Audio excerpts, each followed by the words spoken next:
Good morning, students. With the continuation of the chapter Resources and Development, today I am going to discuss land as resources.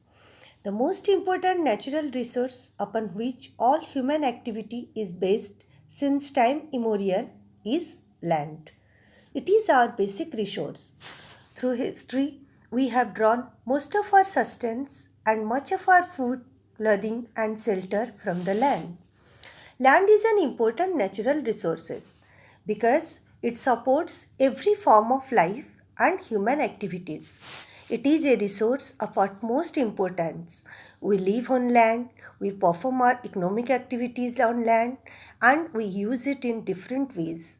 It supports natural vegetation, wildlife, human life, economic activities, transport, and communication system.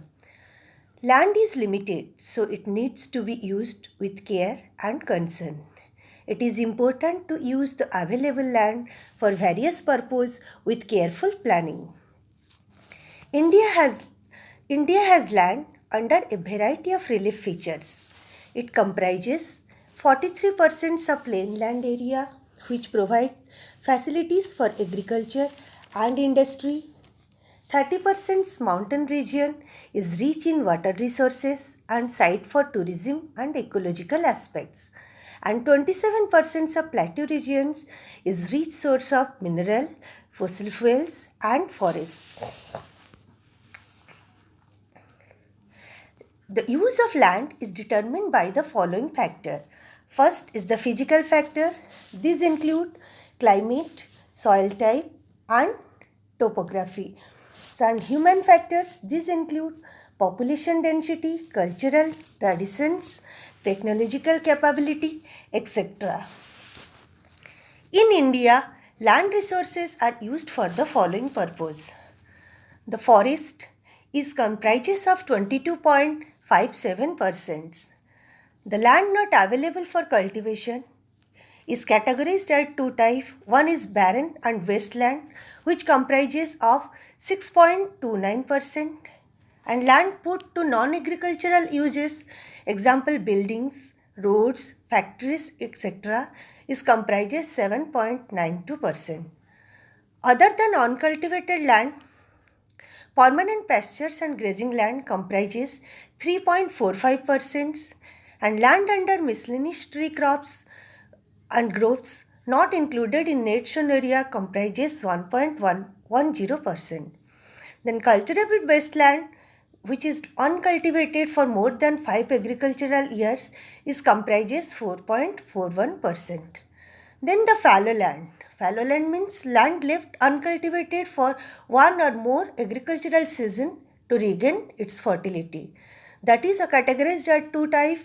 One is current fallow, which is uncultivated less than 1 year, is comprises 7.03%, and other than current fallow means which is uncultivated between 1 to 5 years is comprises 3.82%.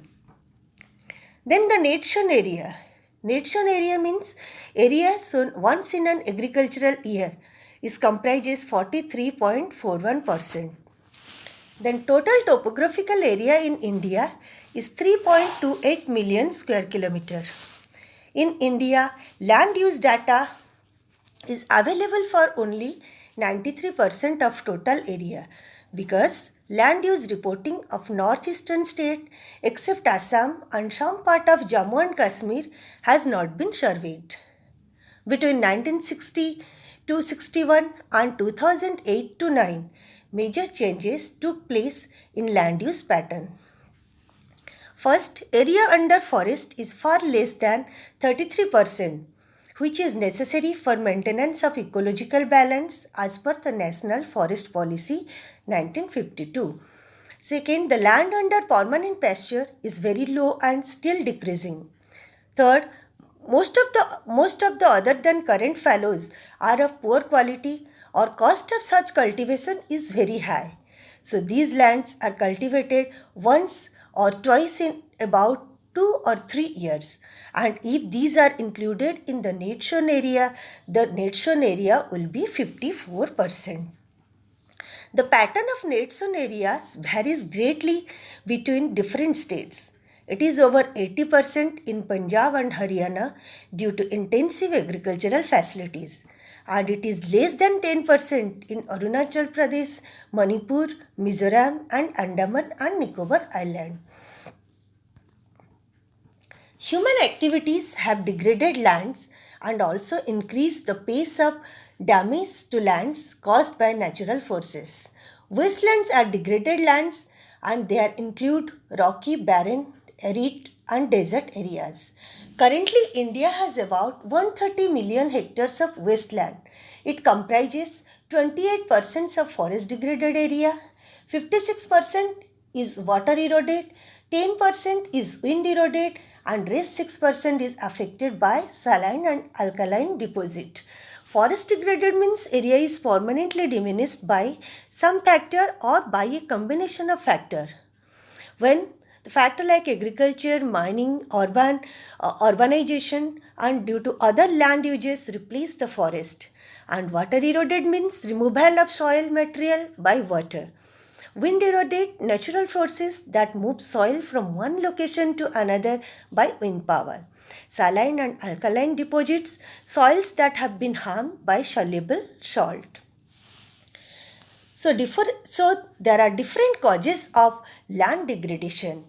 The first, deforestation, overgrazing and expansion of mining and quarrying operation have contributed to land degradation. Deforestation means recklessly cutting down the trees, which also degraded the land. Overgrazing, people, those pasture lands are grazed by the cattle again and again by giving time to grow up the plants. Then besides, natural factors like wind and water cause erosion of topsoil leading to land degradation. Mining and quarrying causes deep scars on land. Mineral processing like grinding of limestone for cement industry and calcite and soapstones for ceramic industry generates large amount of dust. It ultimately settles down on the land, retarding water infiltration into soil. And industrial effluents and waste have caused land and water pollution in many areas. So areas like Jharkhand, Chhattisgarh and Madhya Pradesh and Odisha, land has degraded due to mining and quarrying. Punjab, Haryana and western part of Uttar Pradesh land degraded due to waterlogging, due to over irrigation causing increase in salinity and alkalinity. Then Gujarat, Rajasthan, Maharashtra, Madhya Pradesh and the hilly states of northern India, the land degraded due to overgrazing, and in pockets all over India, industrialization causes retardation of water infiltration into the soil. How to solve these problems? To solve these problems, the land degradation, the methods given below can be employed. First, afforestation or poor management of grazing lands. That means planting more and more trees.